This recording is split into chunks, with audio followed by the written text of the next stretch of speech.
교회 여러분 한번 생각해 보시기를 바랍니다. 우리 교회에서나 또 다른 교회에서 부흥회를 열고 여러분을 청한다면 어떻게 하실 것 같습니까? 가슴이 뛰고 흥분이 될 것 같습니까? 그래, 이번에는 내가 열일 다 내려놓고라도 시간 참석해서 꼭 은혜 받고 능력 받으리라, 이런 마음이 일어날 것 같습니까?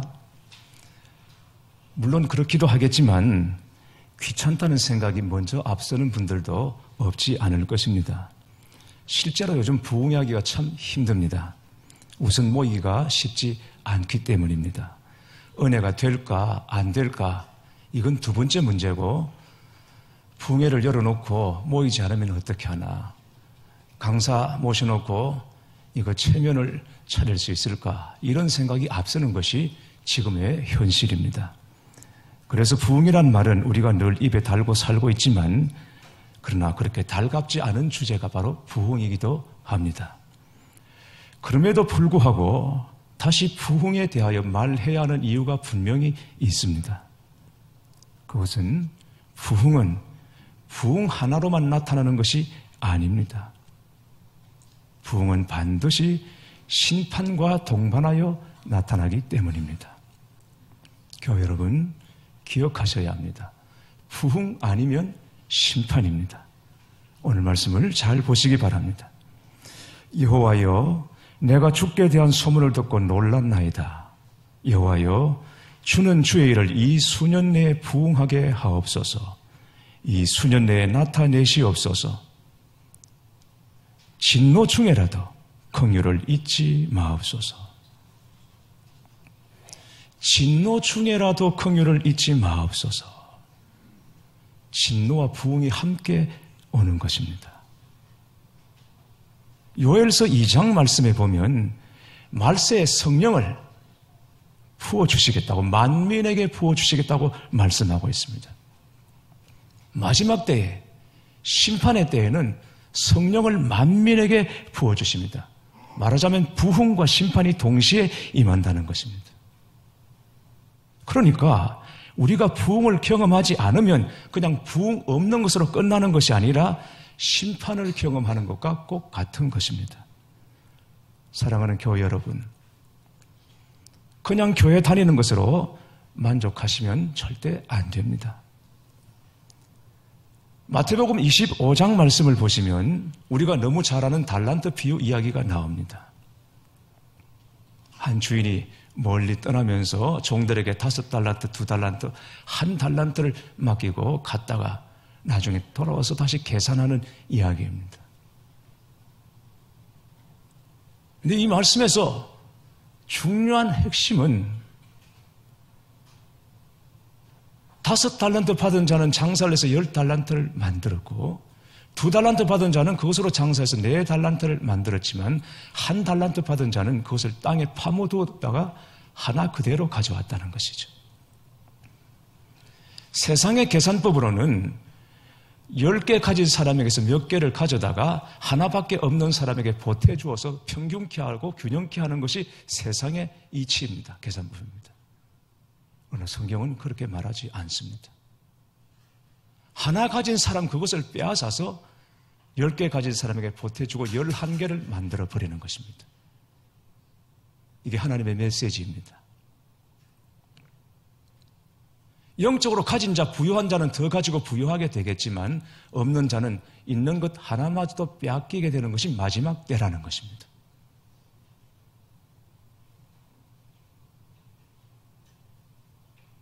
영적으로 양극화가 더욱더 심해지고 극심해지는 때가 마지막 때입니다.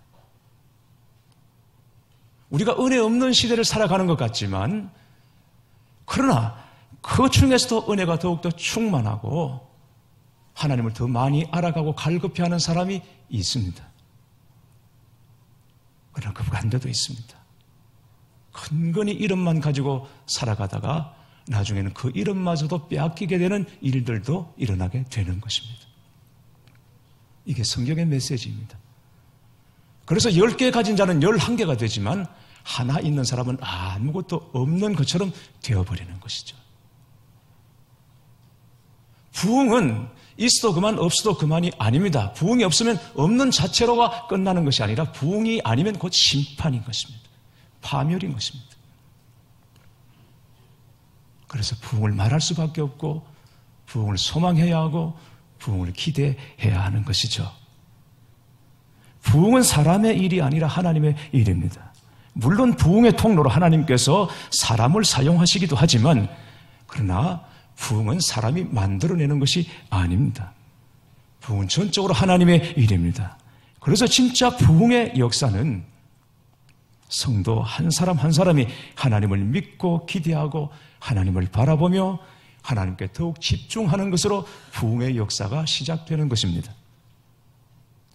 요한복음 5장에 보면 38년 된 한 병자 이야기가 나옵니다. 예루살렘 양문 곁에 베데스다라고 하는 연못이 있습니다. 베데스다는 자비의 집, 긍휼의 장소라는 뜻입니다. 이 연못이 자비와 긍휼의 장소로 불리게 된 이유는 가끔 천사가 거기 내려와서 물이 동하게 하는데, 물을 흔들어 움직이게 하는데 그때 제일 먼저 연못에 들어가는 사람이 나음을 입는다는 전설이 있었기 때문입니다. 그래서 거기 5 행각이 있고 그 안에 많은 병자들이 장사진을 치고 있었습니다. 맹인, 다리 저는 사람, 혈기 마른 사람, 이런 사람들이 누워서 어쩌다 한번 다가오는 기적을 기다리고 있었던 것입니다. 거기 가장 소망 없고 불쌍한 한 사람이 있었습니다. 나면서부터 걷지 못한 자입니다. 그 세월이 무려 38년이었습니다. 이 병자는 다른 이들처럼 자신의 병을 고치기 위해 할 수 있는 일이 아무것도 없었습니다. 왜냐하면 스스로는 조금도 움직일 수가 없기 때문입니다. 다만 누군가의 도움을 바라보고 누워있기는 했지만 사실 그것도 헛된 기대일 뿐입니다. 거기 있는 병자 중 어느 누구도 남의 사정을 봐줄 만큼 여유로운 사람이 없기 때문입니다. 그래서 많은 병자들 중에 가장 불쌍한 병자였습니다. 그러나 이 사람에게 육신을 움직일 수 없다는 것보다 더 큰 질병은 바로 절망이라는 질병이었습니다. 오랜 병으로 그는 완전히 절망하고 있었습니다. 연못가에 그가 머물러 있는 것은 나올 수 있다는 희망 때문이 아니었습니다. 그냥 습관이고 그게 생활이 되어버렸기 때문인 것입니다. 병 낫기를 포기한 지는 이미 오래전이었습니다. 그런데 예수님께서 수많은 병자 중에 그 한 사람을 주목하셨습니다. 예수님은 그가 누운 것을 보시고 이미 병이 오랜 줄을 아셨습니다. 예수님께서 그에게 물으십니다. 이러시되 네가 낫고자 하느냐? 당연하죠. 그럼 그 병으로 계속 살고 싶겠습니까? 그 병 걸린 자에게, 병든 자에게 네가 낫고자 하는 것은 그 사람을 사실 놀리는 것과 꼭 같은 것입니다. 그럼에도 예수님께서는 그 뻔한 질문을 왜 하시는 것입니까? 네가 낫고자 하느냐? 이 사람의 진심이 무엇이고 그 사람의 진짜 믿음이 무엇인지를 확인하고 싶으셨기 때문인 것입니다. 주님은 진짜 알고 싶으셨습니다. 그 사람의 마음이 뭔지, 그가 가지고 있는 믿음이 무엇인지를 확인하고 싶으셨습니다. 그래서 네가 낫고자 하느냐? 뭐라고 말합니까? 주여, 물이 움직일 때 나를 못에 넣어주는 사람이 없어 내가 가는 동안에 다른 사람이 먼저 내려가나이다. 예, 주님, 제가 낫기를 원합니다. 그게 아니었습니다. 나는 안 됩니다. 나는 여기 있어봤자 아무 소용이 없습니다. 물이 움직일 때 모두 나보다 먼저 움직이는 사람들 뿐인데 그 사람들 사이에서 나는 안 됩니다. 이게 이 사람의 진심이었고 그의 믿음이었습니다. 왜 이렇게 되었습니까? 너무 병이 오래되었기 때문입니다. 오랜 지병 끝에 자기 병과 자기 인격이 완전히 하나가 되어버렸고 자기 육신의 상태가 자기 믿음을 결정해버리고 말았던 것입니다. 처음에는 그에게도 희망이 있었을 것입니다. 그 희망을 가지고 베데스다로 왔습니다. 그러다가 물이 움직일 때 꿈틀꿈틀 필사적으로 몸을 움직여 보기도 했을 것입니다. 아니면 다른 사람의 동정을 기대하기도 했을 것이고 진짜 기적 같은 것을 바라기도 했겠죠. 그런데 안 됩니다. 거기는 누가 누구에게 기회를 양보할 만큼 여유로운 것도 아니고 그 몸 가지고 다른 사람을 앞지를 수도 없습니다. 그렇게 지내온 세월이 38년. 38년은 그야말로 절망의 세월이었습니다. 그래서 예수님께서 네가 낫고자 하느냐 물으셔도 나는 안 됩니다. 라는 대답이 나왔습니다. 육신의 질병보다 마음의 질병이 더 절망적이고 치명적이었던 것입니다. 부흥이라는 이 주제에 대하여, 이 문제에 대하여 갖는 우리의 마음이 이와 같지 않을까 생각해 봅니다. 이제 부흥은 어렵다, 힘든 것이다, 이게 아니라 부흥은 불가능하다. 그런데 이게 바로 부흥을 맡고 있는 가장 큰 장벽이라고 말씀드립니다.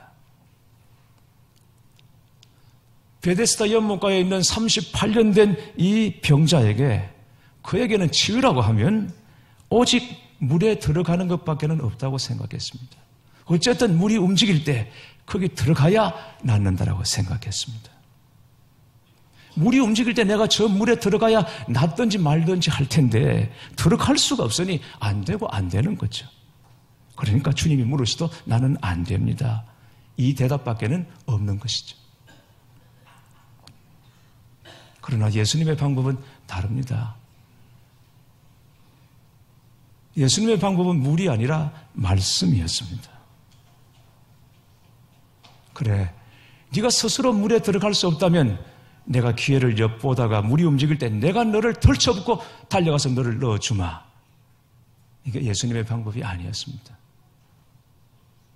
그게 아니면 물이 움직일 때 내가 정말 쏜 살같이 달려가서 물 한 바가지를 떠서 네 머리에 부어주마.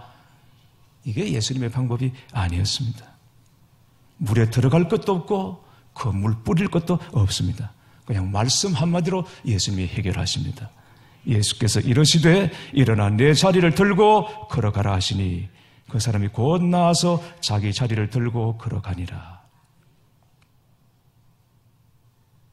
사랑하는 교회 여러분, 주님은 주님의 방법으로 일하십니다.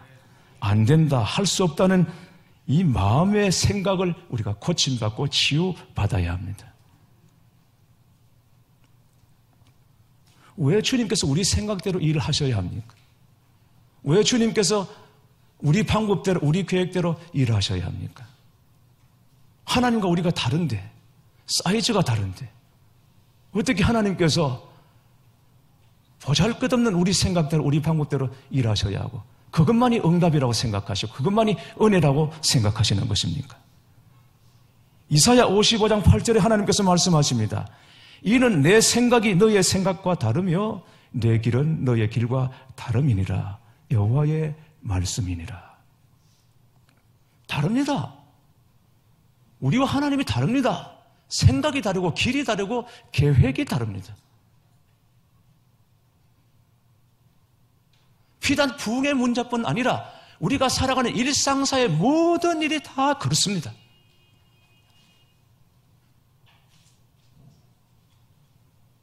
직장에 나와서 일을 하는 것도, 기업을 꾸려나가는 것도, 아이들의 공부를 하는 것도, 이 아이들의 미래도 장래도 다 다릅니다. 내 생각이 다르고 하나님의 생각이 다르고 내 길이 다르고 하나님의 길이 다릅니다. 그런데 하나님은 오르시고 하나님은 완전하신 분이십니다. 우리가 하나님을 믿는다는 것은 이 앞에, 이 갈등 앞에, 이 긴장 앞에서 나를 내려놓고 하나님 앞에 온전히 무릎을 꿇고 내 주님이십니다 라고 말하는 것입니다. 하나님의 부흥의 역사도 꼭 그렇습니다. 다르다라고 말씀하고 있지 않습니까? 우리가 생각하는 것과 우리의 방법이 다르다라고 하나님께서 말씀하고 있지 않습니까? 그러면 지금까지 우리는 진짜 부흥 없는 시대를 살았는가? 우리가 전혀 부흥을 맛보지 못하고 살았는가? 절대 그렇지 않습니다. 다만 우리가 생각하는 방식이 있었고 우리가 기대하는 것들이 있었습니다. 그래서 하나님의 부흥을 부흥이라고 여기지조차 못했던 것이죠. 거두절미하고 우리 성도들의 간증을 들어보시기를 바랍니다. 다 부흥의 역사들입니다. 세례 간증, 양육 간증, 일상에서 일어난 하나님을 경험한 간증들, 오늘 이정희 집사님의 간증. 여기 강단에 섰건 서지 않았건 우리들은 다 사실 그 증거들을 가지고 있습니다. 우리 안에 다 있습니다. 그런데 이 모든 일의 중심에 우리 하나님이 계십니다. 우리 속에서 다 그런 은혜의 부흥의 지류들이 흐르고 있습니다. 제게도 있고 여러분에게도 있습니다. 여기 섰건 거기 앉아 계시건 우리 안에는 다 그런 은혜와 부흥의 지류들이 작은 물줄기들이 흐르고 있는 것입니다. 그게 부흥입니다. 그런데 왜 부흥이라고 여기지 않습니까? 이 지류가 모여서 강을 이루지 못했기 때문인 것이죠. 그래서 우리가 부흥을 위해서 기도해야 하는 것입니다.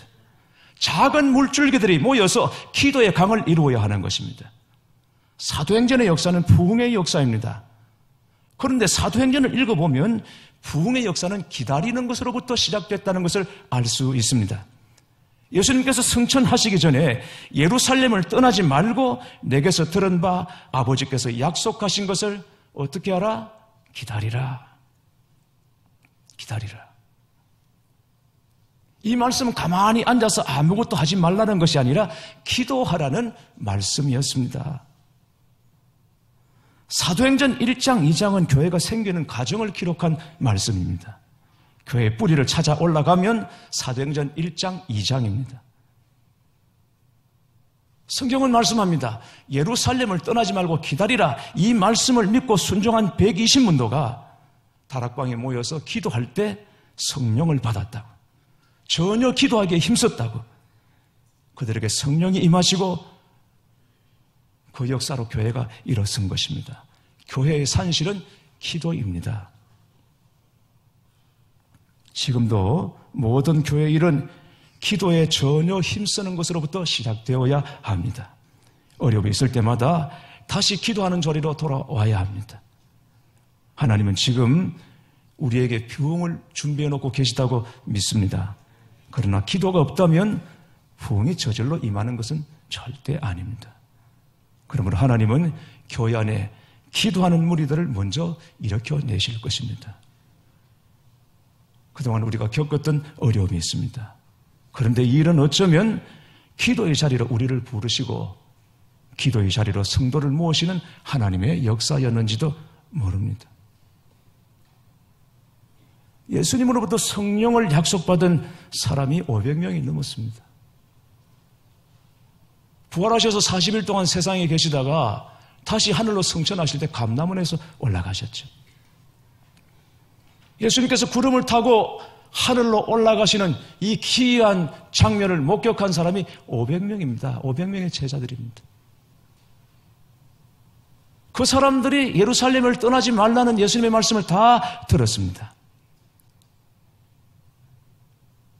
그런데 모여서 기도한 사람은 120명이었습니다.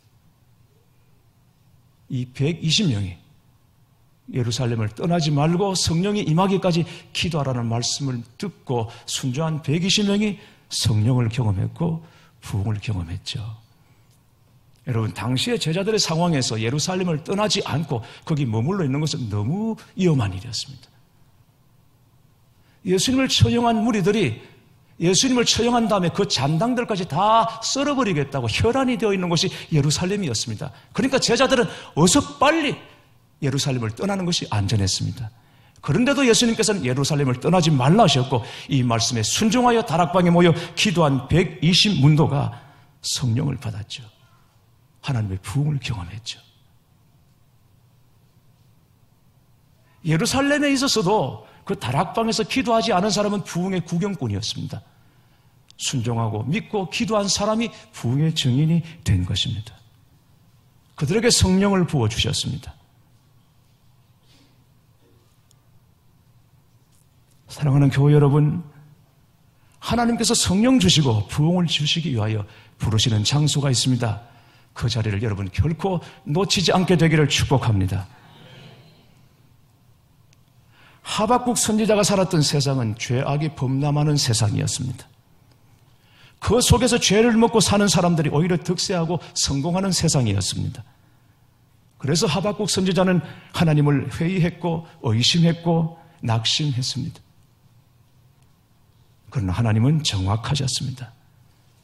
죄에 대하여는 심판하셨고 의로 역사하시는 하나님이셨습니다. 그래서 하박국 선지자는 다시 기도합니다. 여호와여, 내가 주께 대한 소문을 듣고 놀랐나이다. 주께 대한 소문을 듣고 놀랐나이다. 내가 경외합니다. 내가 하나님을 두려워합니다. 하나님은 정확하신 분이십니다. 하나님은 백성들의 죄에 대해서는 심판하시지만은 그러나 의에 대해서는 하나님께서 역사하시고 은혜 부어주시고 회복 주시고 그들에게 하나님의 부흥을 부어주셨다는 이 예전의 소식을 듣고 내가 놀랐나이다. 하나님을 경외하나이다. 살아계신 하나님을 내가 두려워하나이다. 하나님 그 은혜를 다시 부어주시되 진노 중이라도 우리에게 긍휼을 잊지 마시고 다시 부흥케 하시옵소서라고 기도하는 내용이 오늘 본문 말씀인 것입니다. 어제 어느 집사님 가정 이사 신방을 했습니다. 금년 들어 처음 가정 신방이었습니다. 아침에 새벽 기도를 마치고 이 가정에 주실 하나님의 말씀을 구했습니다. 주님, 어떤 말씀을 전할까요? 그랬을 때 하나님께서 창세기 26장을 생각나게 하셨습니다. 이삭의 우물 이야기가 나옵니다. 아시는 것처럼 이삭은 우물 파기만 하면 신기하게 물이 나옵니다. 그런데 그때마다 블레셋 사람, 거랄 사람들이 다 뺏어가 버립니다. 그럼 이삭은 바보처럼 또 넘겨주고 옮기죠. 근데 또 파면 또 나옵니다. 또 대적들이 뺏습니다. 또 넘겨줍니다. 그렇게 하다가 마침내 더 이상 대적들이 회방하지 못하게 되어서 그 우물을 르호봇이라고 말합니다. 다툼이 없었더라. 여러분, 어째서 이런 일이 벌어질까요? 어떤 사람들은 평생 우물 하나를 못 찾습니다. 2대, 3대, 4대 그쳐도 그 가문의 우물 하나를 얻지 못합니다. 그래서 사람들이 야곱의 우물에 와서 나머지 집 사람들이 물을 마셨습니다. 그런데 어째서 이삭은 팔 때마다 물이 나오는 것입니까? 이삭이 좀 사람이 어리숙하고 멍청해도 이게 물이 땅속에 물이 흐르는 수맥 하나는 기가 막히게 짚어내는 사람이었기 때문에 그렇습니까? 아닙니다. 하나님이 이삭과 함께 하셨기 때문인 것입니다. 그게 형통입니다. 다툼이 없는 복인 것이죠. 그런데 중요한 것은 이삭이 우물을 팠지만 사실은 그 맨 땅에 그냥 판 것이 아니고 나중에 보니까 그 아버지 아브라함이 다 팠던 것들입니다. 아버지 아브라함이 파니까 물이 나왔습니다. 그랬더니 블레셋 대적들이 와서 다 메꾸어 버렸습니다. 나중에 이삭이 거기를 파니까 물이 다시 나왔습니다. 자기가 그냥 짚어가면서 판 것이 사실은 아니었죠. 우리 교회와 한국 교회는 이런 경험을 가지고 있습니다. 순교자들의 피 흘림과 그 위에 놀라운 부흥을 경험했습니다. 기이한 역사를 경험했습니다. 기독교 역사상 두 번 다시도 없는 이 엄청난 역사, 이 부흥의 역사가 한국 교회가 가지고 있습니다. 우리 교회도 마찬가지입니다. 순교자의 피가 있고 그리고 부흥의 세대들이 여기 앉아 계십니다.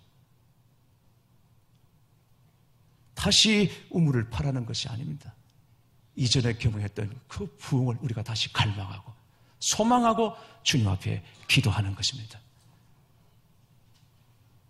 순교자들의 피로 말미암아 세우셨던 부흥의 역사, 이루셨던 그 부흥의 역사, 한국교회도 그리고 우리 교회 안에도 다시 우리가 기도하며 나아가기 시작할 때, 우리가 갈망할 때, 함께 모여서 기도할 때 우리 모두가 부흥의 증인으로 살아가도록 하나님께서 우리를 축복하시고 다시 세워주실 줄 믿습니다.